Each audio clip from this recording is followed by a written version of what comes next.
when the sky is high. No reason to stay around. Pick your hands and you can touch and fly.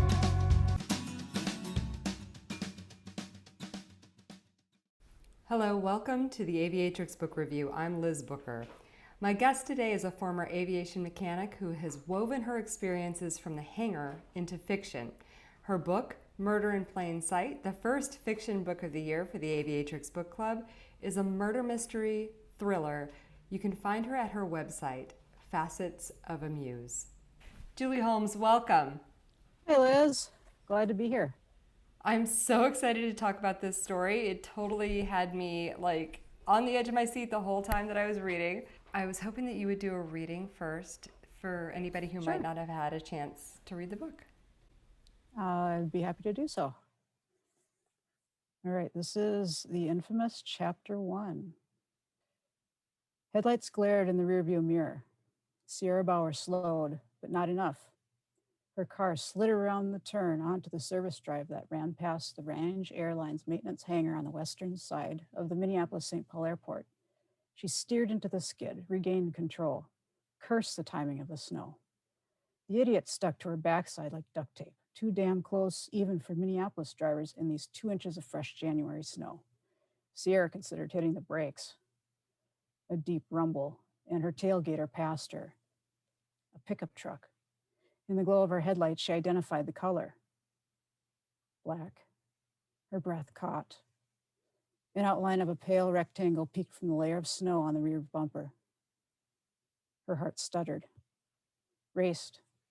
Can't be his truck. How would he know where I am? The truck pulled ahead, sped toward the airport. Her scar itched. She scratched at the rough line along her left ribs. Wary now, she reached the gate for the Range Airlines employee lot, swiped her badge, and waited while a section of the chain link fence rolled aside. It had been almost 9 months since her brother died, but she could still hear him warning her to be cautious after what happened. She swallowed the rise of grief. Kendrick had stood by her after the attack 6 years ago, stood strong for her, with her. In turn, she'd done everything she could for her brother, hadn't she? It hadn't been enough to keep him from being dragged back into the self-destructive habits he'd worked so hard to conquer. Crisp, sub-zero air carried flakes through the open window before she rolled it up and drove through the open gate to park in the glow of the building's perimeter lights. She hurried to the maintenance entrance, resisting the urge to look beyond the hangar toward the service road. Sierra taxied the de Havilland Dash 8 turboprop onto the apron in front of the hangar, applied the right brake, and added power to the left engine. The plane spun until the tail pointed toward the hangar. She pulled the throttles to idle and shut off the fuel. The twin engines slowed, the dull whap of the propeller blades becoming a whoosh. Lowell Hinckley sat beside her in the first officer's chair. Thank God we made it back in one piece. Hal, it would be pointless to remind him that she was one of the first AMPs, airframe and power plant aircraft mechanics, at Range Air to become run qualified on the Dash 8s when the company started bringing them into the system. The plane jerked when the tug started pushing it tail first into the hangar. Once the nose cleared the threshold of the tall doors, the back end of the plane swung sharply to the left. Sierra braced a hand on the console when the tug braked hard. The nose of the plane bobbed forward like a child's nodding toy. You ever do this prop inspection? No, he said, a note of distaste in his voice. Lowell, one of the mechanics visiting the main base at the Minneapolis-St. Paul Airport, MSP for short, to learn the idiosyncrasies of the 37-passenger Dash 8s, worked at the Commuter Airlines Detroit maintenance facility.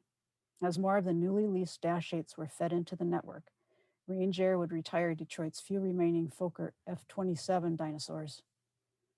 Lowell made it well known from his first day in MSP that women shouldn't do men's work. Tonight at the shift briefing, he flapped his jaw about how he had avoided working with her so far and hoped a streak would continue. The third shift supervisor promptly assigned Lowell to assist Sierra with her propeller inspections. It would be a waste of time to regale him with the number of car engines she had helped her grandfather rebuild. Grandpa Bauer had encouraged her penchant for taking things apart, much to her parents' chagrin.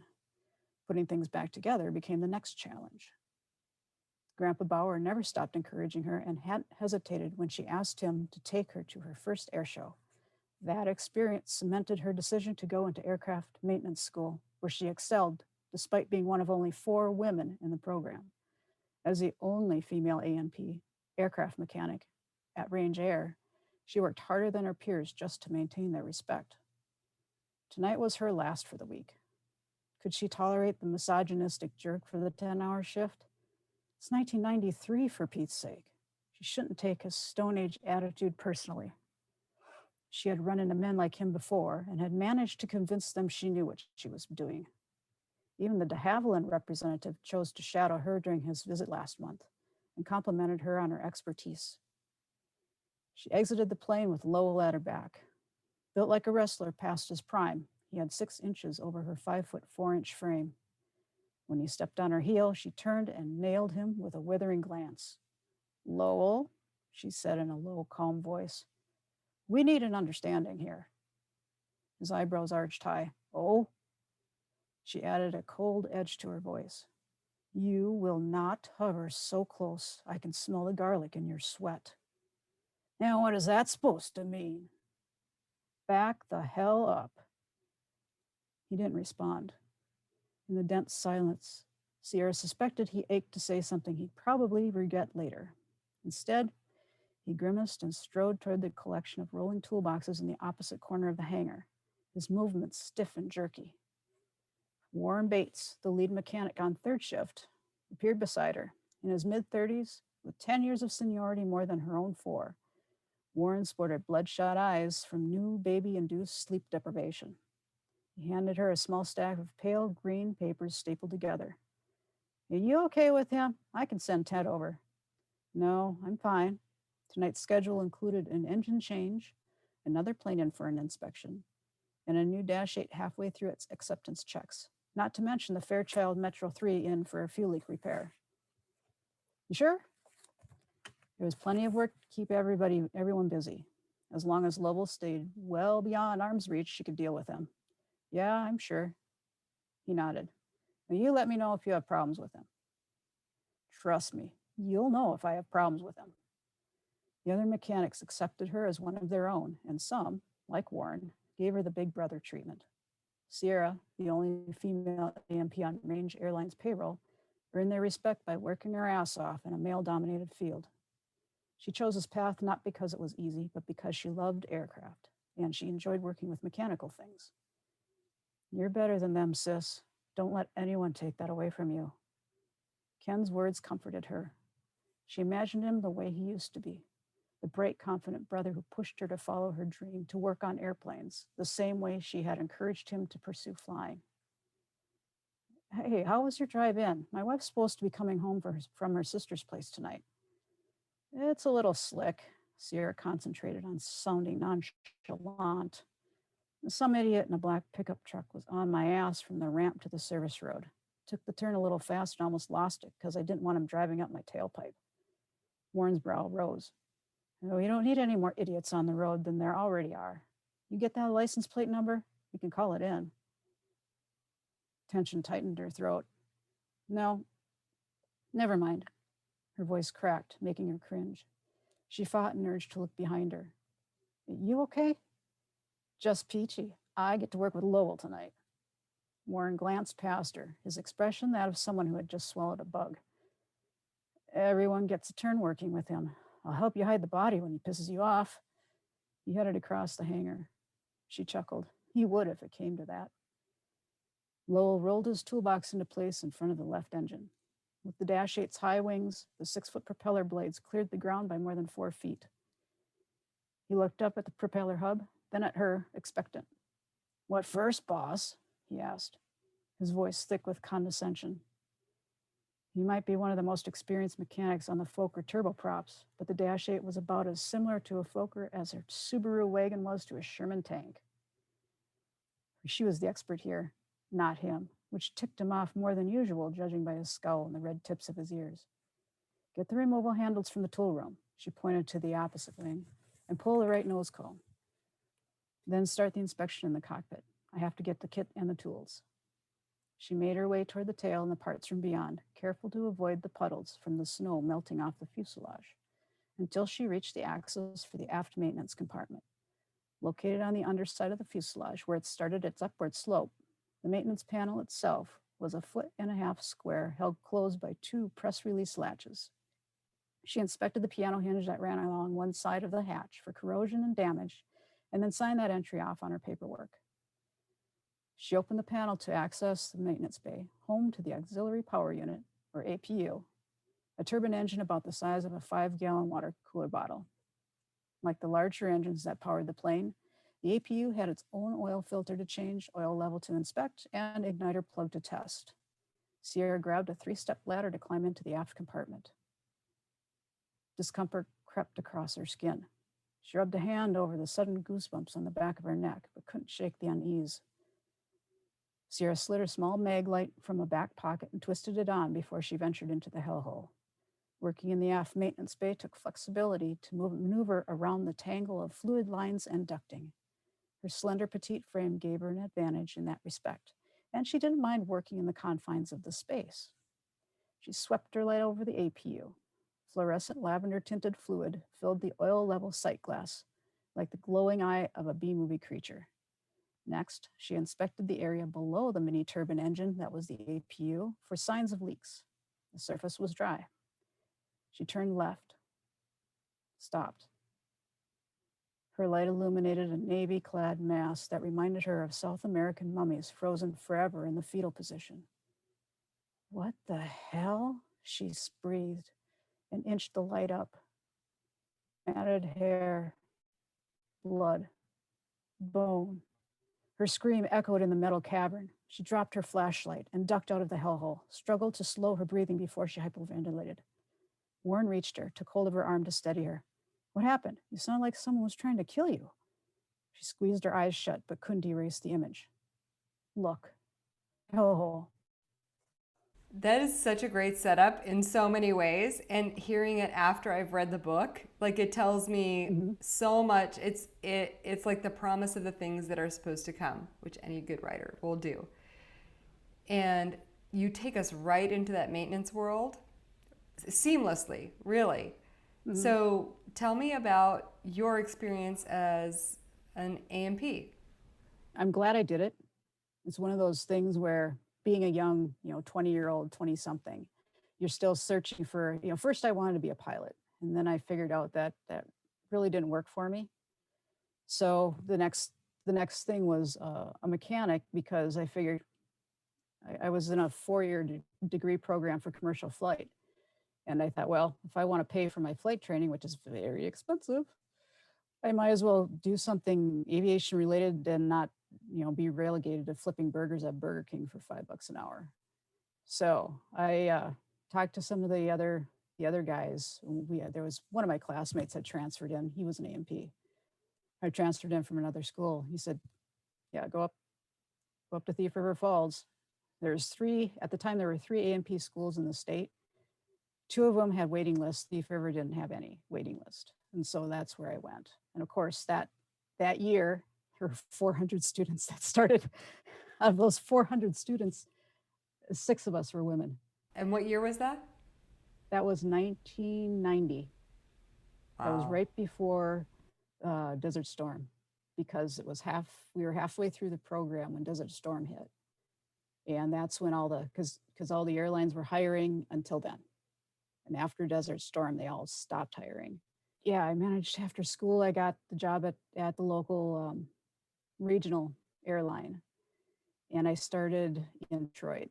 So I'm a Minnesota girl. I grew up in Minnesota, and we moved to Michigan, to Detroit area, so I could work there. And I spent 2.5 years there, and then managed to get transferred back to Minneapolis. So I enjoyed it. I got to work on third shift, and I got to learn a lot about the airplanes. I spent a lot of time on second shift because that's where the newbies go, because nobody likes that shift. It's the afternoon to early to evening shift where, it's like a lot of activity. So, yeah. So it was, I mean, I worked with a lot of good guys. There's always going to be a pill here and there, but for the most part, it was good. I learned a lot. I have to say, I did enjoy it. How did you decide to write this book? What was your purpose in writing it? To get published. That was my purpose. Yeah, I've been writing since I was in elementary school. And my dream. You remember when you were a kid and you wrote down the 100 things you wanted to do in your life before you died? Publishing a book was one of the ones on my list, along with flying a helicopter and learning how to fly an airplane and a bunch of other stuff. In the beginning, I wrote some fantasy stuff, science fiction stuff. I got some short stories published. But I had this. I got caught up with Nanowrimo after my mom died. Whenever somebody close passes away, it's like, you realize if you're going to do something, you better, sit down and do it. And so I started participating in National Novel Writing Month and drafted a book a year for over 10 years. I initially I've got actually a series of police procedurals set in San Francisco that I tried to get the first book published. A lot of interest, nobody took it. And I thought, I've spent 3 years querying this book. I'm going to go back and they say write what you know. So I figured, well, what the hell? I've never seen a book with an aircraft mechanic as a protagonist. So Me neither. I haven't seen might one as either. well. Might as well. What the heck? I mean, and so that's what I did. So you talked about NaNoWriMo, National Novel Writing Month, which is the Yep. month of November every year in which Yep. thousands of people all over the world commit to writing 50,000 words in the month of November. I have done it. Yep. Yep. It's I've done actually it many times. Good for you. I've only done it twice so far. But I think it does give a lot of people that motivation and that start. And you mentioned, you were trying to get this other book that was a police procedural done.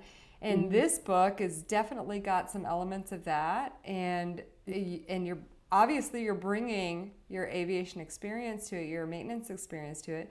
But why mystery? Why detective? Why police procedural style writing? Where did that come from? When I was a kid, I used to read the Three Investigators books. You've heard of Encyclopedia Brown, haven't you? You've heard of Nancy Drew. Of course, yes, of course. And Yeah, Hardy I mean, Boys. so I'll be honest with you. So I came to your book not sure because mystery is not my thing. I think the last thing that I read in the mystery genre was as an adolescent, and it was the Arthur Conan Doyle, like Sherlock Holmes books. Oh, okay. And I've never read Sherlock Holmes, honestly. That's on my to be read list. My very, very long to be read That's list. awesome. I have read Hardy Boys. I have read Nancy Drew as an adult, reading to become a writer for children and young adults. So I am familiar with those. Okay. The Three Investigators was actually in the same. It's newer than Nancy and the Hardy Boys, but it was three kids, three buddies. One of the kids, his dad had a junkyard, so they had their headquarters was a trailer that was buried under the junk. The guy that wrote the books incorporated Alfred Hitchcock, so the boys would report to Alfred Hitchcock, with the mysteries and stuff. But I love those books. They're great. And I've read some Christie, Agatha Christie, but otherwise, most of what I read was fantasy at that time, fantasy and science fiction. And when the stories, as a writer, and a lot of writers will say this, especially fiction writers, the story comes into your head, it builds itself, and you're not really, you just wait for it to show up. And it just consumes you, yeah. Yeah, and it was after I got 2 fantasies out of my system. The first 2 nanos that I did were fantasy novels. The first one was a regular fantasy. The second one was urban fantasy. Then the mystery took over, and that's what it was. the story that came in was a mystery. And it's like, okay, well, who am I to argue? This is a warning to anybody listening who hasn't read the book. This is a book club talk, so there are going to be spoilers. I want to get into some details about the book. And I just want to start with there are many threads in this story, and the one that you built this mystery around is aircraft parts fraud. Is that a thing? Yeah, it is a thing. I don't know how I don't think it's that prevalent in commercial aviation, simply because there's too much oversight. But in general aviation, I think it would probably be a lot easier, especially since general aviation has probably tighter budgets than the commercial. And I know it's a thing because as a mechanic, you're always warned, make sure the paperwork's right, make sure it's been inspected, make sure that everything matches. If something's missing on the paperwork, don't put it on the airplane. So that's kind of where that came from. And this Sierra Bauer character is fascinating to me. And I know you're going to tell us later that, well, I mean, it's on the book that it's part of a series and that you're working on the sequel to this. But we come into this book learning that she is a trauma victim. And we've read another book in the book club this year that was a realistic, it was a memoir of someone who experienced that kind of trauma firsthand. And I felt like there were so many similarities. How did you get into the head of a trauma victim to write this book? Especially since I haven't experienced any trauma like that, any trauma that's remotely related. I've been very fortunate in that respect that I've never experienced that sort of trauma. But as a writer, one of the things that you do to make your characters real is you get into their head. And another thing you do is research. If you've never ridden a horse before, one of the things that they say, well, maybe you should ride a horse if you're going to write about riding a horse. If you're going to fly an airplane, it might not be a bad idea to take an experience flight, just so that you know. The other part is, for instance, if you're writing fantasy, who's ever ridden a dragon? Nobody's ever ridden a dragon. So what do? You take your experience riding a horse and you adapt it. And in trauma, fear is big. So we've all been afraid. We've all been scared of something. Have you ever been in the woods at night and then somebody following me? What did I hear? You stop and you listen. You feel that type of thing. The house is dark and you hear a noise that you haven't heard before. So you stop and you listen and you kind of get scared. Another thing was, I do have one of my writing friends knew somebody who was a stalking victim, was not as fortunate as Sierra.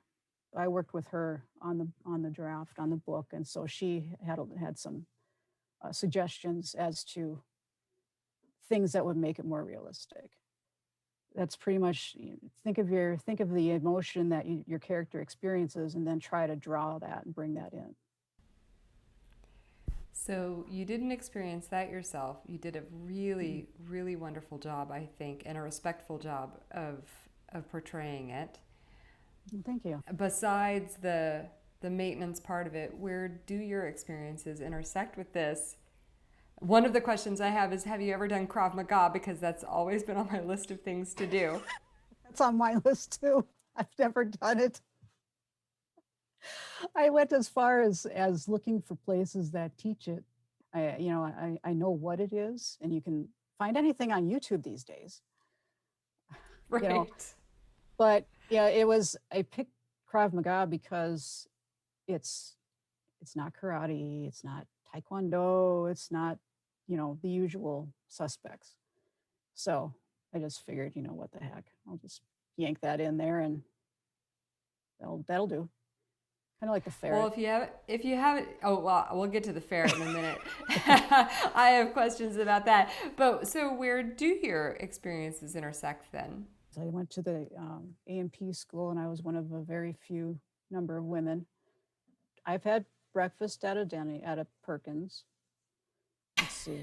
I've driven in bad weather. There's really not a lot. I mean, even her romantic life doesn't match what I had. So I wasn't even going to go there, but you just did.